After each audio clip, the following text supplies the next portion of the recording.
everyone. My name is Carolyn Monroe. And my name is Rachel Marquez, and we're with Community Action to Promote Healthy Environments. Let's get started. In this video, we will be presenting Part 2A of the Air Quality Monitoring Workshop called Air Quality Monitoring Networks and Gathering, Using, and Interpreting Data. This workshop was designed and produced by Community Action to Promote Healthy Environments Partnership. This slide shows all of the partners who are members of the Community Action to Promote Healthy Environments Partnership.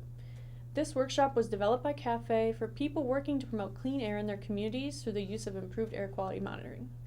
Our goal is to help you build a capacity to use available data to inform work to promote clean air and improved health.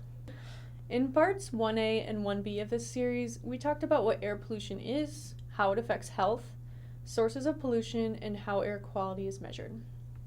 Now we will discuss the science of air quality monitoring. First, we'll explain why air quality monitoring is important, types of air quality monitoring, its challenges, federal and state networks, and the types of sensors and regulators available and how you can use them. In Part 2B, we will talk about trending and interpreting the data, and it's a little bit data heavy, so bring your coffee. Let's jump right in. So what is air quality monitoring? Air quality monitoring involves collecting and analyzing air pollution measurements to determine what pollutants are in the air and in what amounts.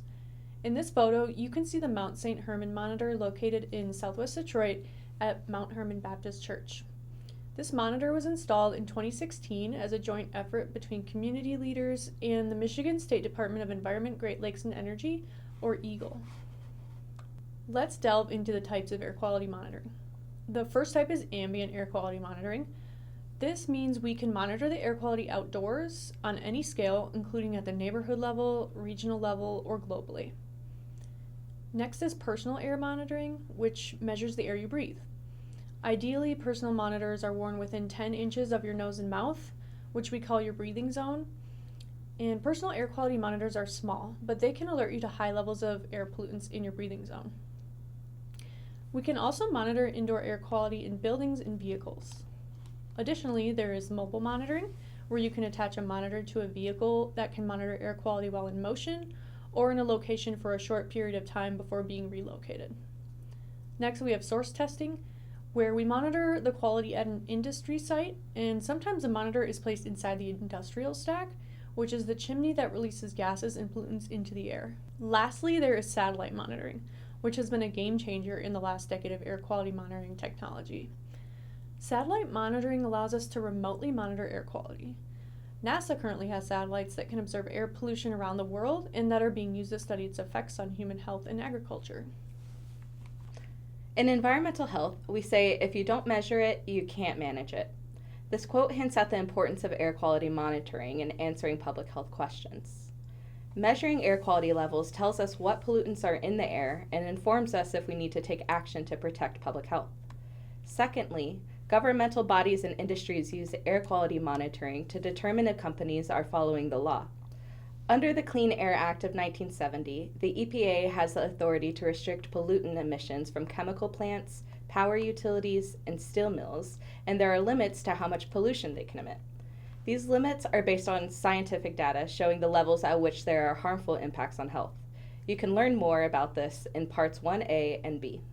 Additionally, monitoring is important because in order to identify the impact of emission sources, like the industries previously mentioned, we have to continuously monitor. We do this in two ways. The first is fence line monitoring, where we monitor at the industry site or at highways. The second is by measuring background and upwind levels. Background levels refer to the history of air quality in the area and its pollutant levels. Upwind monitoring is exactly as it sounds. We measure the quality of the air upwind from a polluting source. We use this method of monitoring to see whether the emission controls are working. Typically, this is done for sources like landfills and waste piles, where wind can blow pollutants away from the source, also known as fugitive sources. As we stated before, government and industries use monitoring to ensure that emission controls that clean pollutants from industrial or vehicle emissions are actually working. They also monitor pollutant levels to be sure they remain within the health-based standards set by the EPA and the state. Ultimately, monitoring can help us collect data that allows us to monitor trends.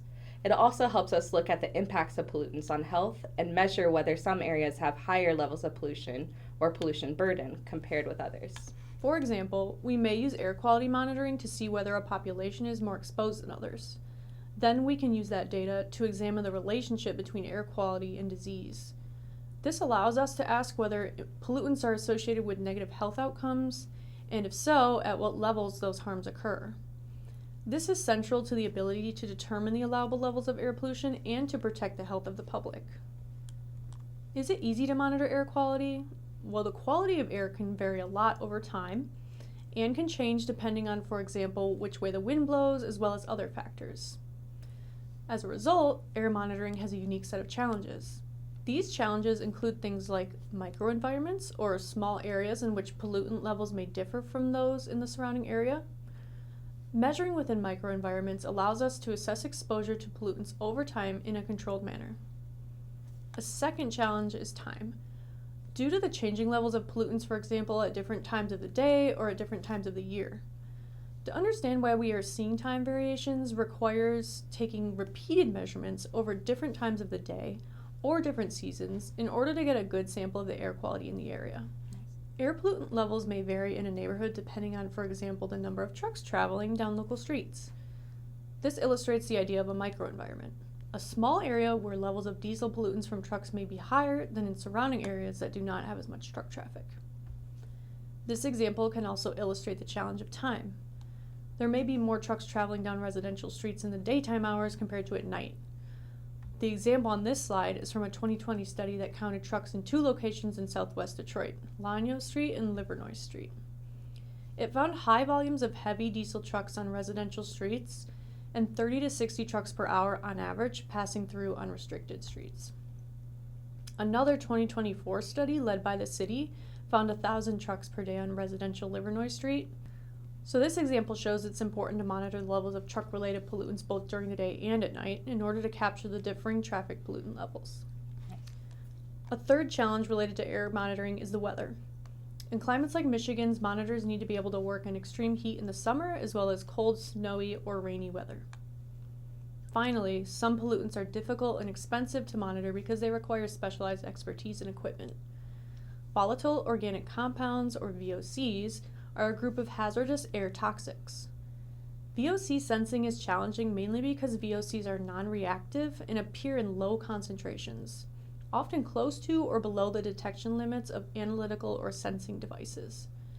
Equipment can also be bulky, expensive, power and time consuming, and requires trained personnel.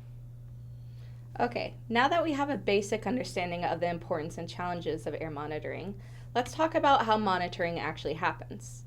Monitoring networks managed by the EPA are used to monitor certain types of pollutants that are known to be harmful to health. They help us to determine whether pollutants in specific areas are remaining within the boundaries established by the National Ambient Air Quality Standards. If you've seen Part 1, you know that these standards assure that pollutants remain below the levels that are known to cause harm to health. There are several types of EPA monitoring networks. Near-road networks are used to monitor traffic-related air pollutants. They are located within about 50 meters of the road. They monitor nitrogen dioxide, carbon monoxide, elemental and organic carbon, and sometimes particulate matter. National air toxic trend stations use long-term monitoring techniques to determine trends of many different chemicals in the air that are known to harm health. These trends are then used to develop emission controls. Lead monitoring sites, as their name suggests, measure lead in the air. They often are used to measure other metals too.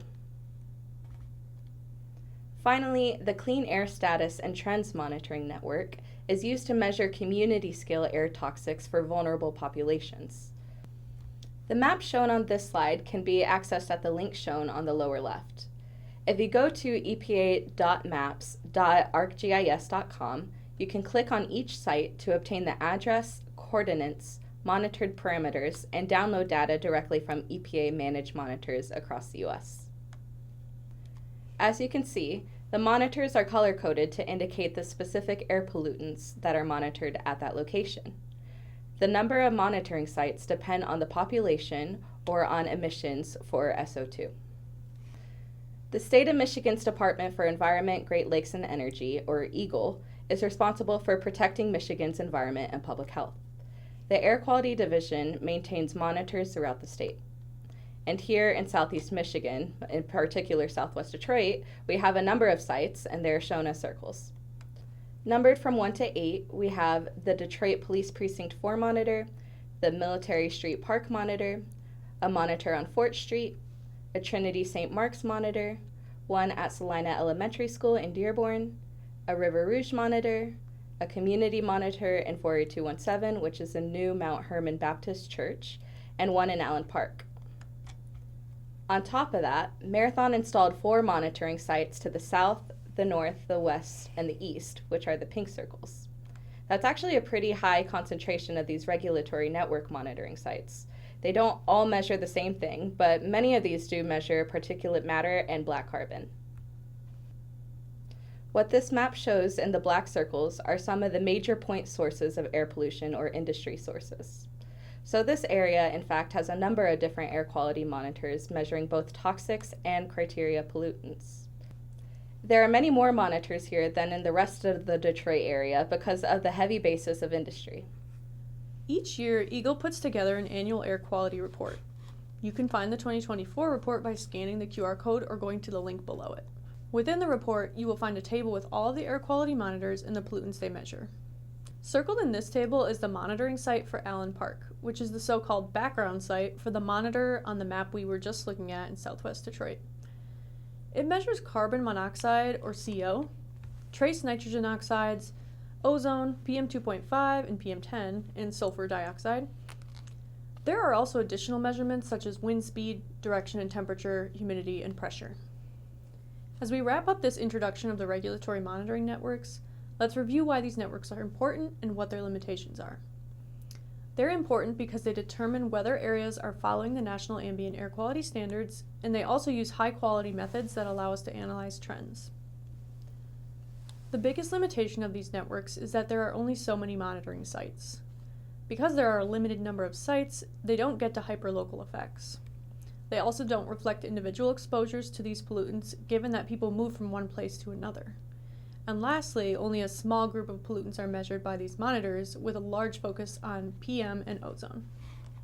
Now that we've talked about the often expensive and sophisticated monitoring networks used to govern the national ambient air quality standards, let's talk about monitoring air quality on a smaller scale using sensors.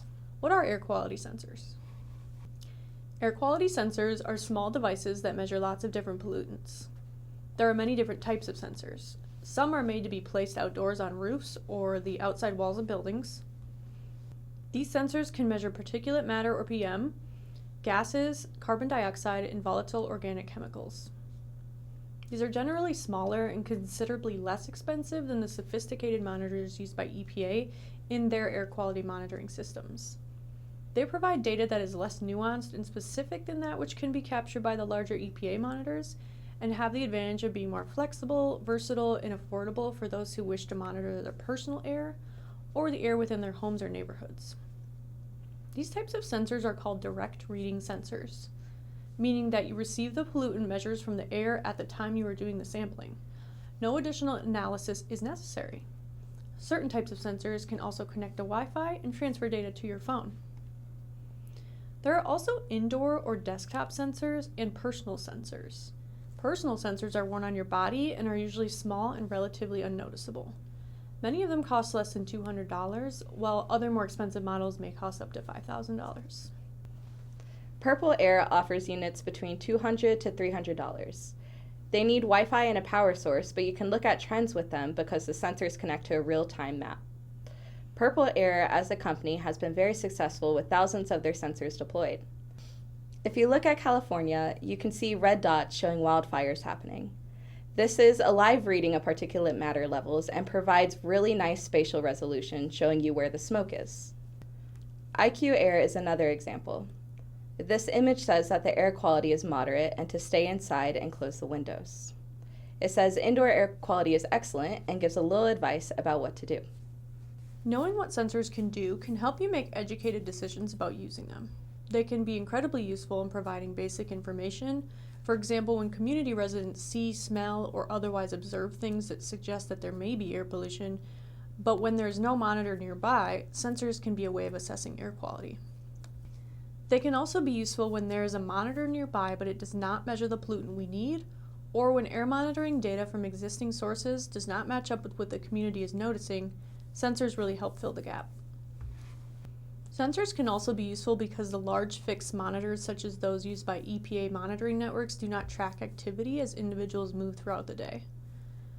Wearable sensors can track air pollutants that you encounter as you walk, bike, or drive around your community and help in identifying locations where levels of a pollutant might be high. Lastly, sensors can engage the public and decision makers. Air sensor projects can be a form of citizen science, that is, when scientific research is conducted in whole or in part by community members. It can increase awareness and build skills in science, technology, engineering, and math, or STEM, and additionally, it can be useful to get timely and relevant information to decision makers. Monitoring with sensors lends itself to hyperlocal monitoring. With sensors, we can track air quality changes from fire or other major events, observe changes in roads and industry emissions, see real-time data in sensitive environments like schools and hospitals, or monitor the air quality in our homes or wherever else we might be. Sensors provide powerful, easy-to-understand data to protect health in our communities. They allow us to see a health threat that is otherwise mostly invisible. Some limitations of sensors include that, while they continue to get better and better, they generally have less accuracy compared with the large stationary monitors. Another limitation is that the location of the sensor may not be representative of another area. A sensor located on a backyard barbecue pit will not tell me what's happening down the road. And finally, there are differences in the measurements that are provided. For example, purple air monitors display current levels, but they do not measure averages over time as are done with the EPA regulatory monitors. As a result, comparisons between different types of monitors can be difficult. Those things aside, sensors can provide good information on trends. To wrap up, now that we understand the need for regulatory monitors like Eagles networks and the need for sensors, we can look at the differences overall. This is a useful table from EPA's sensor toolbox that explains the key differences. Reference monitors are what we use for regulatory monitoring. They are more expensive to buy and maintain than sensors, require highly skilled staff, and cannot be moved. They last much longer than sensors and provide high-quality data and are more weather-resistant. Sensors are much more affordable, easier to use, and are portable. Depending on the type of sensor, they can provide data as people move around about the quality of the air they are breathing in different locations. The quality of the data provided is not as sophisticated or reliable as that provided by the reference or regulatory monitors, and the lifespan of these instruments is not as long as the reference monitors. To wrap up this video, we'll go over some key points from Part 2A. We talked about types of air quality monitoring, its importance, and its challenges. We know that air quality monitoring helps to determine if air quality controls are working to protect health and holds industry accountable to following the National Ambient Air Quality Standards. Continuously monitoring fence line, upwind, and background levels near industry sites help us trend or observe patterns in pollutants over time.